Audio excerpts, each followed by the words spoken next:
INTUC Udayanapuram മണ്ഡലം കമ്മിറ്റിയുടെ നേതൃത്വത്തിൽ വല്ലകത്ത് മെയ്ദിന റാലിയും പൊതുസമ്മേളനവും നടത്തി.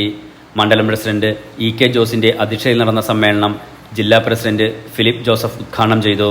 നമ്മൾ ശക്തമായി പ്രതികരിക്കുകയും ശക്തമായി നമ്മുടെ ശക്തി കാണിക്കുകയും ചെയ്തെങ്കിൽ മാത്രമേ നമുക്ക് നിലനിൽപ്പുള്ളൂ, തൊഴിലാളികൾക്ക് നിലനിൽക്കാൻ കഴിയൂ എന്നുള്ള ഏറ്റവും പ്രധാനപ്പെട്ട ഒരു അന്തരീക്ഷത്തിലാണ് നമ്മുടെ തൊഴിലാളി ദിനം ഇന്നിവിടെ ആഘോഷിക്കുന്നത്.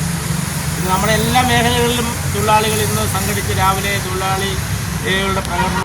സംസ്ഥാന നിർവാഹക സമിതി അംഗം MV മനോജ് മുഖ്യപ്രഭാഷണം നടത്തി. മൃഗീയമായ ആ മർദ്ദന മുറകൾ നമ്മൾ വായിച്ചു.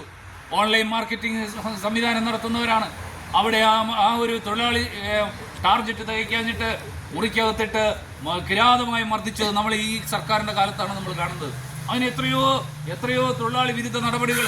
Hindustan news print limited HNL അവിടെ കേരള സർക്കാർ അത് ഏറ്റെടുത്തു, അവിടെ ഇത് തുടങ്ങിയെന്നാണ് പറയുന്നത്. പക്ഷെ ഞങ്ങളൊക്കെ പോയി അവിടെ കഴിഞ്ഞ ദിവസം സമരത്തിലിരുന്നു.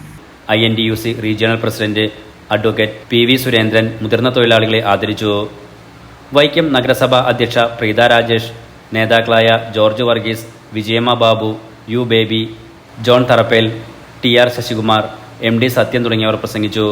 വർണ്ണാഭമായ മെയ്ദിന റാലിയിൽ വനിതകൾ അടക്കം 100 കണക്കിന് പേർ അണിനിരന്നു. NLive news Vaikom.